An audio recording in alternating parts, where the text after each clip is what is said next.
contenido de este podcast tiene información explícita que podría dañar la sensibilidad de quien escucha. Se recomienda discreción. Sean bienvenidos a Rigor Mortis.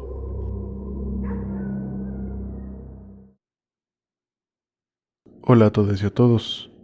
Qué bueno es regresar después de una semana de descanso. Con ustedes, el episodio 11 de Rigor Mortis.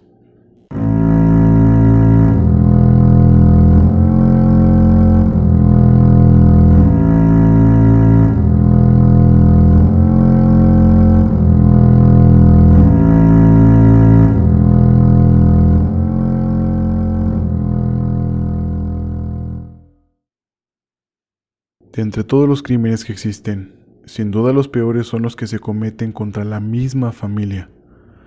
La crianza de los hijos es un tema muy importante para todos nosotros, pues un error pequeño pero constante puede arruinar una parte o completamente la vida de los hijos.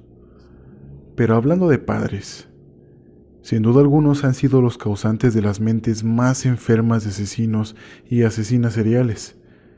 Pero hay un padre en especial que se lleva el premio a ser el peor, donde todo el mundo de su hija lo puso completamente de cabeza, sometiéndola a actos que ni la Biblia describiendo el purgatorio se animaría a colocar.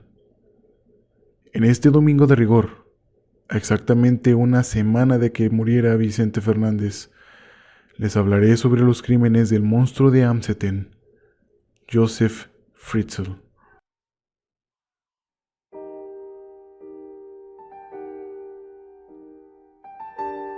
Este sujeto nació en Amstetten, una ciudad de Austria en 1935. Cuando tenía casi 10 años, vivió como su país aprobaba con más del 95% en votos el unirse a la Alemania nazi. Su padre se unió a la lucha de los nazis contra los soviéticos en el territorio ruso, pero fue arrestado por los rusos. Mientras, su madre fue aprisionada por los nazis por no apoyar al Führer y su régimen, dejando solo al entonces pequeño e indefenso Joseph, quien terminó viviendo en un orfanato. Mientras la Segunda Guerra Mundial ocurría, mientras su padre sufría de alguna tortura soviética, mientras posiblemente su madre fue asesinada por no estar de acuerdo con los nazis.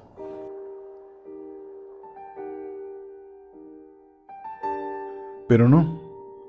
Cuando la Segunda Guerra Mundial terminó, su madre volvió con él. Lo sacó del orfanato y se fueron a vivir juntos, felices como madre e hijo. O así debió haber sido. Posiblemente por las torturas, humillaciones y era muy posible que también lo hubieran violado. Su madre se volvió extremadamente cruel con Joseph. Lo maltrataba física y psicológicamente, siendo los insultos de su madre su desayuno, comida y cena de todos los días. Siendo el insulto favorito de su madre: "Yo solo te tuve a ti para demostrarle a tu padre que no era estéril". Además, que le prohibía enérgicamente el que pudiera tener amigos, tampoco podía salir a jugar a las calles. Por años, su madre lo único que hizo fue maltratarlo, hasta que Joseph cumplió 15 años y siendo un adolescente, se rebeló contra su madre y su actitud sumisa cambió a la de un joven solitario que odiaba a todos y a todo. Un joven que constantemente buscaba asomarse a las ventanas de los vecinos para verlos y escucharlos teniendo relaciones sexuales. A poco de cumplir su mayoría de edad, Joseph se mudó a la ciudad de Linz, un territorio casi por completo industrial, a varios kilómetros de la casa de su madre. Con un título donde lo acreditaban como ingeniero, Linz era la ciudad ideal para que él pudiera conseguir empleo fácilmente. Ahí mismo, conoció a Rosemary. Cuando ella tenía solo 16 años, Joseph ya tenía empleo y decidió asentarse y formar una familia. La calma había llegado a su vida, después de años del infierno que su madre le había puesto. Joseph y Rosemary se casaron y tuvieron hijos. Rápidamente Joseph se convirtió en un miembro respetable de su comunidad. Pero todo trauma infantil no atendido es una bola de nieve que tarde o temprano sepulta a la persona y los demás a su alrededor.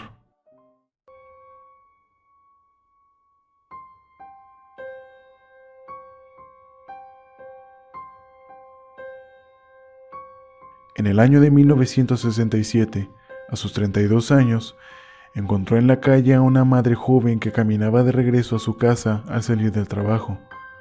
Y como si volviera a ser aquel joven de 15 años, la observó y persiguió hasta que la mujer llegó a su casa. Fritzl esperó en su auto hasta que se hiciera muy tarde por la madrugada. Cuando todos los vecinos, incluida la chica, estaban durmiendo profundamente, Joseph forzó la puerta y consiguió ingresar a la casa de la joven madre, a quien en un arranque violento amordazó para evitar sus gritos.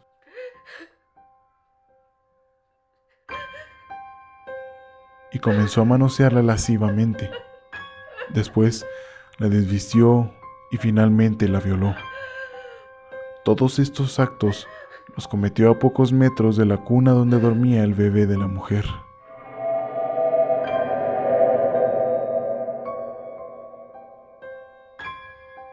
Después del asqueroso acto, Joseph salió por la puerta principal hacia su auto y escapó.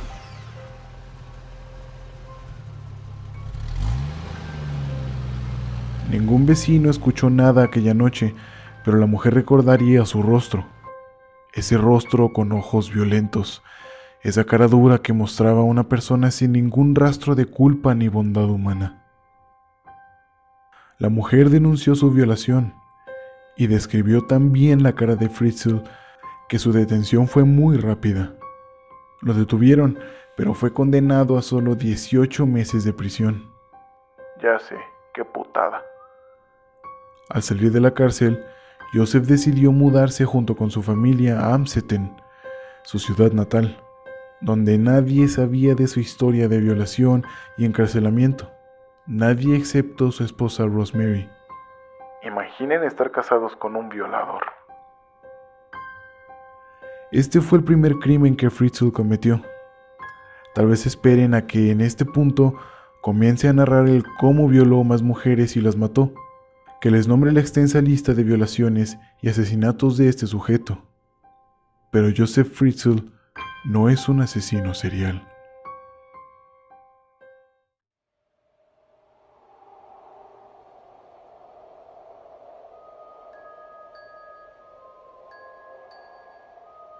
Un año antes de que Fritzl violara a su víctima y fuera encarcelado, nació Elizabeth Fritzl, la cuarta hija de su matrimonio con Rosemary, hija que según sus conocidos tenía una relación muy peculiar y extrañamente cercana.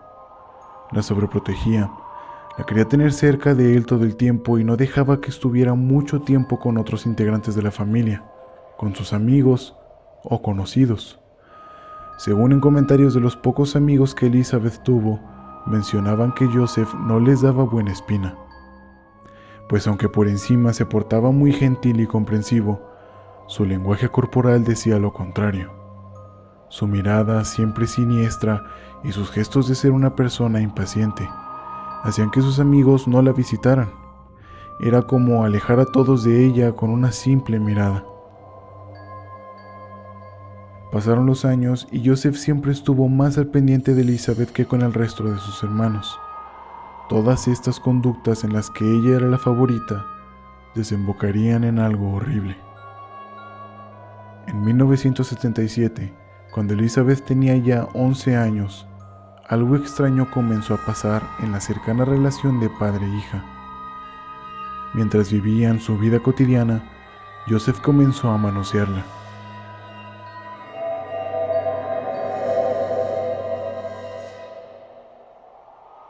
Al principio como tocamientos accidentales, mismos que combinaba con el asqueroso detalle que era dejar revistas pornográficas en la cama de Elizabeth, en la sala o en la cocina, para que ella las viera. Un acto para que su despertar sexual fuera precoz. Así pasaron meses y las cosas fueron subiendo de tono. Joseph ya no solo cometía errores, tocando por accidente sus nalgas o su vulva, sino que ya lo comenzaba a hacer de manera descarada, pasando detrás de ella y tocándola sin más, o incluso entrando al baño cuando ella se encontraba ahí, para verla desnuda mientras se bañaba. Así transcurrieron días, luego semanas, después meses, y estos se convirtieron en años de abusos discretos que ella siempre se calló.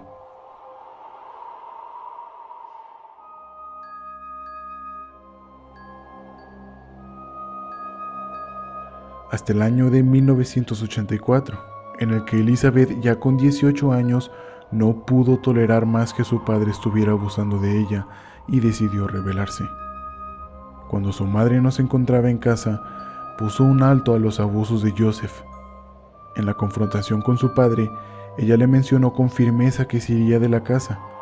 Además, le recriminó todos los abusos que él cometía, demostrando que aunque ella se los callara por miedo, siempre supo que era algo incorrecto y no lo iba a permitir más. Así que la hija más pequeña de Joseph había tomado la decisión de mudarse con una de sus hermanas a su casa, hermanas que ya se habían emancipado.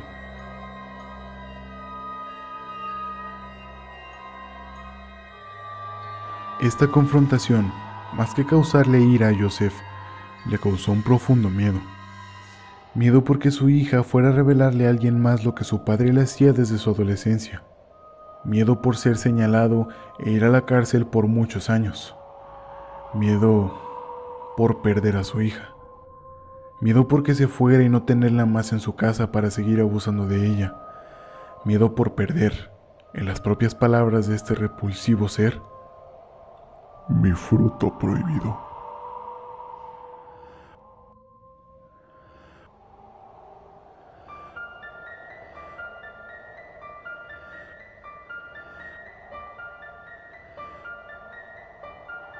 Fue así que el día 29 de agosto de ese mismo año, y cuando Rosemary no se encontraba en casa, presuntamente Joseph sorprendió a su hija con un pedazo de tela con cloroformo.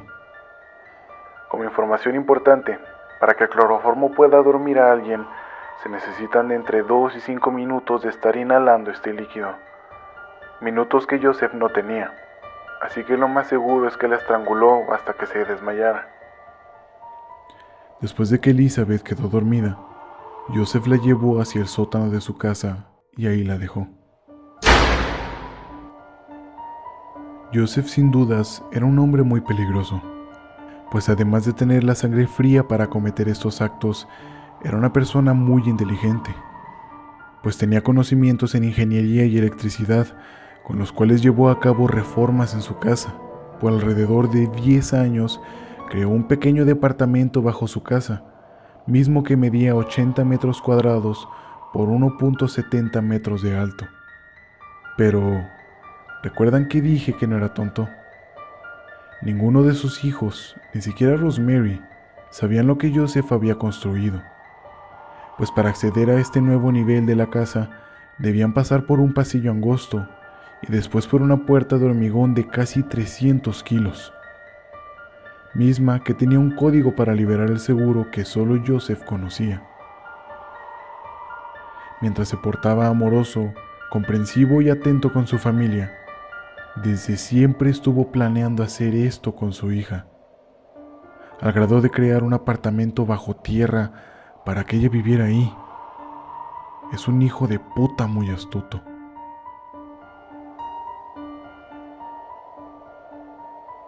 Pero aún quedaba un cabo suelto. Debía encubrir la misteriosa desaparición de su hija. Fue así que Joseph personalmente acudió a las oficinas de la policía y denunció la desaparición de Elizabeth, para así ser menos culpable por su ausencia. Posterior a eso, viajó a un pueblo a 15 kilómetros de Amstetten para enviar una carta a nombre de su hija en la que mencionaba que se había fugado de su casa y se había unido a una secta. Además, mencionaba en la carta que no quería que sus padres fueran en su búsqueda. Un plan que funcionó. Después de encubrir la desaparición de su hija en un simple pero funcional plan, Joseph estaba satisfecho, pues tenía a su hija viviendo bajo su casa sin que nadie supiera. La tenía atada y sometida, por lo que no podía pedir ayuda. Además, entre los cimientos de la casa y el nuevo piso bajo tierra, colocó una generosa cantidad de hormigón, logrando una capa gruesa, por lo que aunque pudiera gritar por ayuda, nadie hubiera podido escuchar a Elizabeth.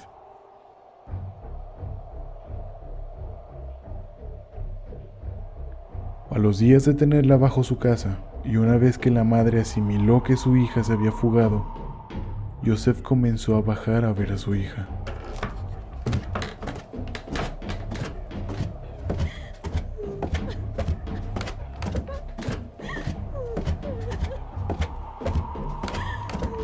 Como lo hacía en su adolescencia, la manoseaba, la desnudaba y se daba el tiempo de recorrer cada milímetro de su cuerpo. Pero aquí es donde la oscuridad de Joseph alcanza a Elizabeth y se la traga viva.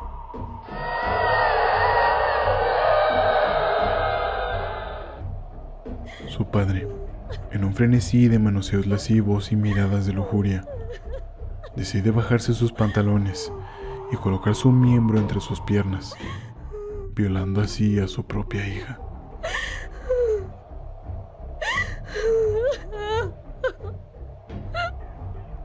Las violaciones se hicieron costumbre, ya sin que Elizabeth se opusiera, y obviamente si a este despreciable monstruo no le importó secuestrar y violar a su propia hija, menos le importó usar protección en las violaciones, lo que derivó a que Elizabeth, la hija menor y a quien papi más quería, terminara embarazada de su propio padre.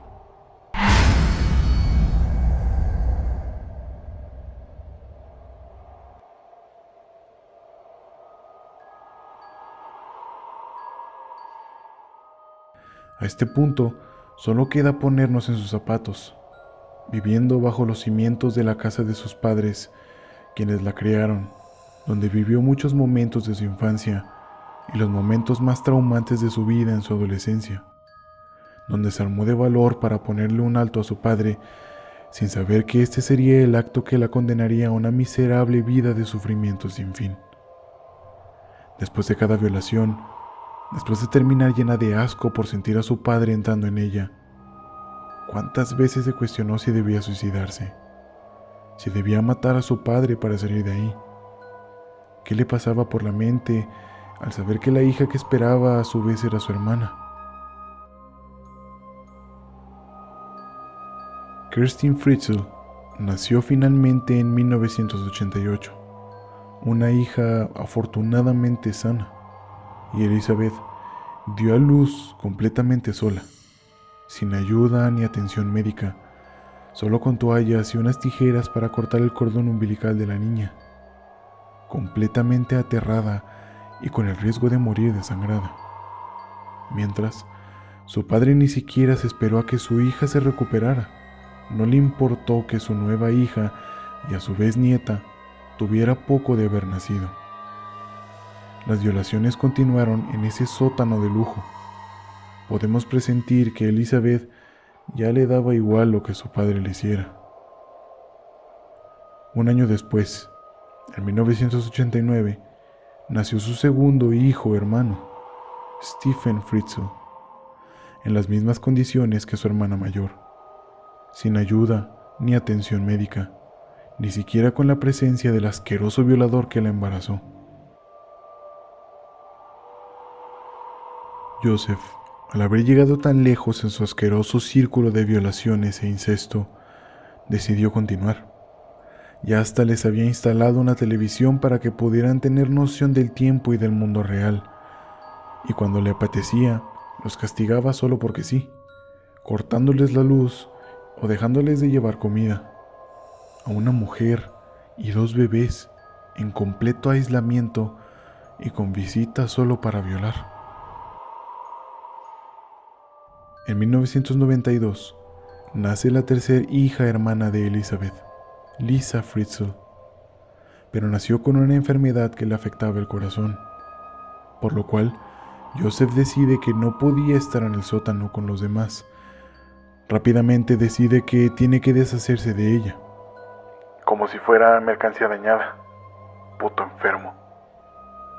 Pero no pudo. Al tratarse de su hija nieta y fruto de su hija, a quien este enfermo aseguraba que amaba, por lo cual decidió dejar a Lisa frente a la puerta de su casa, con una supuesta nota de Elizabeth, diciendo que se hicieran cargo de su hija por la dura enfermedad que tenía en el corazón. De esta forma logró criar a Lisa, su tercer hija nieta, con su ingenua esposa Rosemary. Mientras debajo de su casa, Elizabeth criaba a sus otros 2 hijos hermanos. Este mismo método lo repitió con su cuarta hija nieta, Monica Fritzl, quien nació al año siguiente en 1993, burlándose en la cara de su esposa que ya le había metido 2 niñas a la casa para que las criara, sin saber que eran hijas de su hija Elizabeth y de su esposo. Esta combinación sería como una hijastra nieta. Las violaciones no se detuvieron, y en el año de 1997 llegaron gemelos varones, llamados Alexander y Michael Fritzl, Su quinto y sexto hijo nieto. Pero aquí se complicaron las cosas. Michael nació con muchas complicaciones y una enfermedad, fruto de que su padre era también su abuelo y su madre era también su hermana, por lo cual Michael a los pocos días de nacido falleció. Joseph se enfrentaría a un problema grave, pues tenía el cuerpo de un recién nacido. Su solución no fue otra más que meterlo al horno de la casa y cual pastel de carne olvidado, dejó que su pequeño cuerpo se incinerara adentro. Ante la mirada siniestra y la completa sangre fría de Joseph. Mientras que Alexander, por increíble que les parezca, pasó a vivir junto con Lisa, Mónica y Rosemary en la superficie, aplicando de nuevo y por tercera vez consecutiva la misma táctica del niño dejado en la puerta.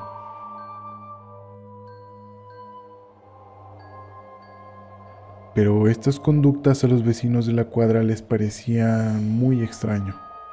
El que Elizabeth hubiera dejado 3 hijos y a todos los hubiera abandonado en la puerta de sus padres, limitándose solo a dejar una nota. Además, recordemos que Joseph decidió huir desde Linz, donde cometió su primera violación, y en las leyes austríacas, cualquier delito cometido es borrado después de 15 años de haber pagado la condena. Por lo que Joseph estaba completamente limpio cuando los niños llegaron a su casa y su esposa los comenzó a criar. No había ninguna prueba de que esos niños no fueran de mujeres que hubiera violado. Además, tenían el ADN de su hija, por lo que era cierto que eran de ella. Su último hijo nieto, Felix Fritzl, nació, pero este lo dejó en el sótano con Elizabeth y a los otros 2 niños. El tiempo pasó y las violaciones siguieron por más de 15 años. Kerstin y Stephen, los 2 primeros niños en nacer, tenían un sistema inmunológico muy débil, por la naturaleza de sus progenitores y porque nunca salían a recibir los rayos del sol. Además que no comían bien y sus horas de sueño se hacían muy cambiantes debido a que no sabían si era de día o era de noche. Pasaron así 19 años de su vida. 19 años. Prácticamente toda su infancia y adolescencia vivieron en un lugar de 80 metros cuadrados, sin conocer a nadie, sin tener amigos, sin conocer la lluvia o el sol, sin jugar en la calle, sin conocer ni el rocío de la mañana ni el frío de las noches. Además, escuchando cómo llegaba ese puto monstruo a violar a su madre todas las noches.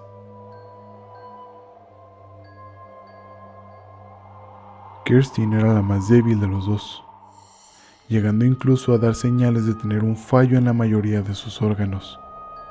Ante esto, Elizabeth nunca fue negligente con sus hijos, así que le pidió y le rogó a su padre que le llevara a un doctor para que no muriera y que le trajera medicamentos a Stephen. Ante tal insistencia, Joseph accedió, y antes de que se llevara a Kerstin a su primera vez en el mundo real, Elizabeth le escondió una nota en un bolsillo de su pantalón, pidiendo auxilio para que quien sea que la atendiera pudieran ver la nota y enviaran a alguien a rescatarlos.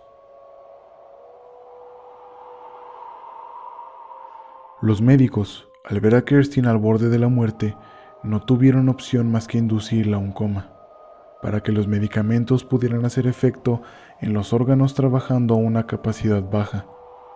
Además, cuestionaron a Joseph, quien había registrado a Kerstin con un nombre falso, sobre el deplorable estado de salud de la chica, y cuando tuvieron que desnudarla para ponerle la bata y dormirla, encontraron la nota de Elizabeth en su ropa pidiendo auxilio. Con la actitud distante y temerosa de Joseph y por la nota de Elizabeth, de inmediato los médicos alertaron a las autoridades, quienes comenzaron la búsqueda de Elizabeth Fritzl.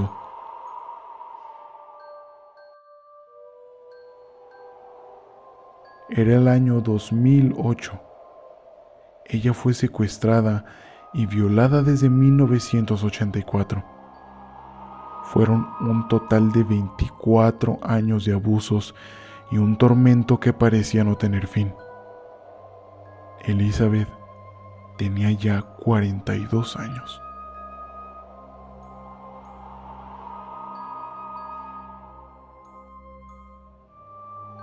De inmediato, la noticia salió en los noticieros. Elizabeth la vio desde el televisor que utilizaba desde hace más de 20 años. Con esa motivación de salir de ahí, Elizabeth volvió a insistirle a su padre que fueran al médico, pero ahora ella era la que necesitaba atención. Su padre, al querer unificar las dos familias y por el amor que le tenía a su hija, decidió llevarla al médico, sacándola de esa mierda de sótano por primera vez en 24 años. Al llegar al médico, le hicieron un chequeo completo. Estaba severamente desnutrida, pero a ella no le importaba nada. De inmediato le dijo al doctor que ella era Elizabeth Fritzl, a quien estaban buscando en televisión y que necesitaba hablar con la policía. Ante lo súbita que fue la confesión de Elizabeth, el médico alertó a las autoridades, quienes llegaron con ella, y por primera vez Elizabeth pudo contarle a alguien el infierno en la tierra que vivió. Todos los abusos de su padre fueron expuestos y toda la verdad sobre sus hijos hermanos también. De inmediato, detuvieron a Joseph, quien confesó todo lo que hizo. También indicó dónde estaban encerrados sus 3 hijos, nietos, y por primera vez después de más de una década, los 3 hermanos de abajo se reunieron con los 3 hermanos de arriba. Elizabeth era libre al fin.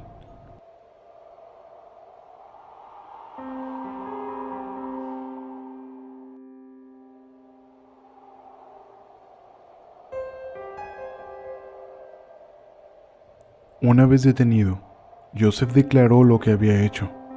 Con detalle y sin oponer resistencia, se sometió a exámenes psicológicos y psiquiátricos, lo que dio como resultado que Joseph tenía un trastorno antisocial de la personalidad, provocada, adivinen por qué.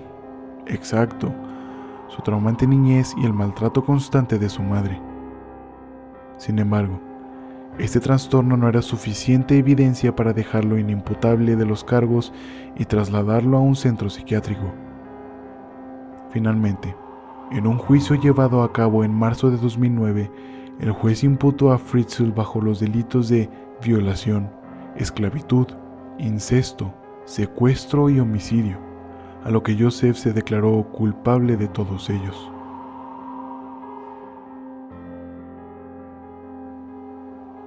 Joseph fue condenado a cadena perpetua, a revisiones y vigilancia constantes de psiquiatras, y aún permanece en una cárcel a las afueras de Viena. Pero arrepentido no está. Por lo regular, una persona cuando es detenida trata de por lo menos fingir que está mejor. Lo supimos con Luis Alfredo Garavito en el episodio 5.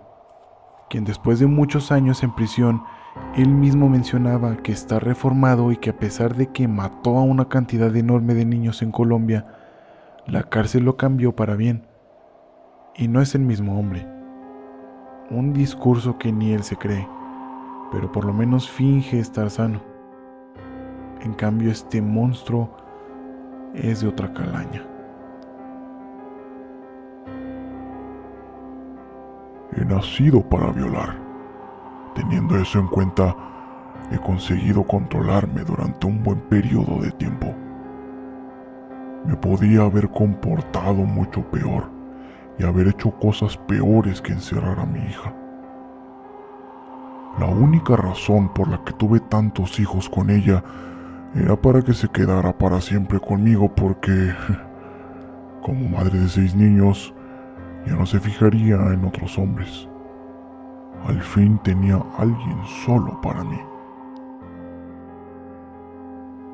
Actualmente, Fritzl vive en una celda de 11.5 metros cuadrados, con una ventana y televisión por cable. Demasiado bueno para que una mierda humana pueda pagar por lo que le hizo a su propia hija. Está en una celda aislada de los demás reos, para que no lo puedan matar. Trabaja todos los días lavando los platos en los que come toda la cárcel.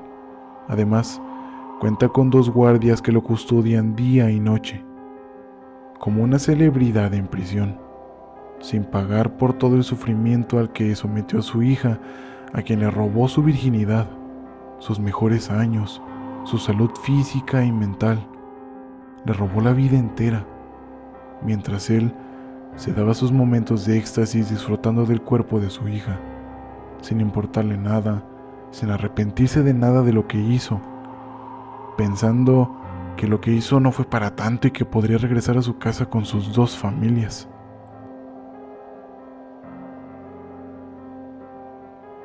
Yo tengo 27 años. El pasado octubre los cumplí y no puedo ni siquiera tratar de imaginarme que Elizabeth Fritzl sobrevivió 24 años encerrada, siendo violada todos los días, teniendo hijos como si fuera una gallina que solo se dedica a poner huevos. Fue abusada por su padre por más de 30 años y usada como objeto sexual por más de 20. Piénsenlo. Muchas veces nos quejamos de la vida que llevamos, de nuestros empleos que puede que sean mediocres, de lo que no hemos logrado hacer y pensamos que nuestras vidas no valen la pena, teniendo 20 y tantos, 30 y tantos, 40 y tantos, etc. Elizabeth fue secuestrada a los 18, la edad donde apenas estás descubriendo el mundo, la edad donde apenas comienzas a aprender de verdad. Fue liberada a los 42. No tuvo la posibilidad de enamorarse de alguien, de trabajar en lo que le gustaba, de estudiar algo que quisiera, de enfrentarse a una vida libre. No tuvo la posibilidad de vivir, solo de mantenerse viva para sus hijos, abandonando toda la esperanza de salir de ahí, dejando de lado todo, dedicándose a vivir en automático y acostumbrándose al abuso por 24 largos y espantosos años. Del paradero de la familia de Joseph no se sabe mucho. Después de que fue encarcelado, lo que se sabe es que la familia vive en un lugar protegido por el gobierno, para evitar que los molesten o que más bien cuestionen a las autoridades austriacas. Toda la familia tuvo que ser tratada psicológicamente por los mejores especialistas del país. Además, que Elizabeth, Kerstin, Stephen y Felix les dieron la oportunidad de vivir lo que en su secuestro no pudieron.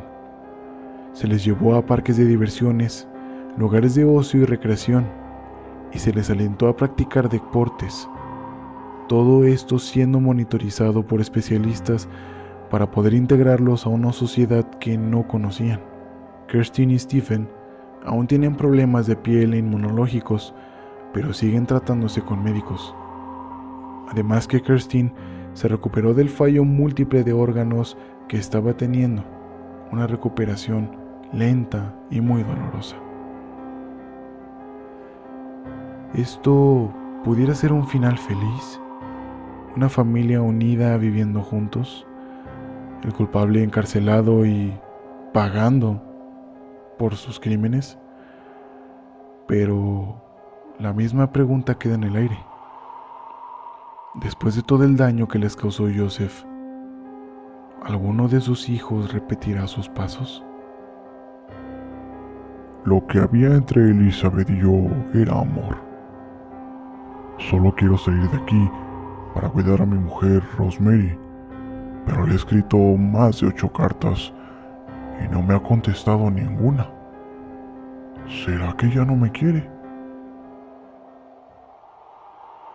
Si el episodio y el podcast les gusta, por favor compártanlo con sus conocidos. Esto me ayuda mucho a crecer nuestra comunidad y traerles más episodios. Recuerden seguirme en todas mis redes. En Instagram el podcast está como @rigor.podcast, en Facebook como Rigor Mortis Podcast, en Amazon Music, Spotify, Apple Podcasts y YouTube lo encuentran como Rigor Mortis. Juro que ya no habrá más descansos. Les pido una enorme disculpa por haberles fallado el fin de semana pasado. Esto fue Rigor Mortis. Y ustedes son asombrosos. Hasta la semana que viene.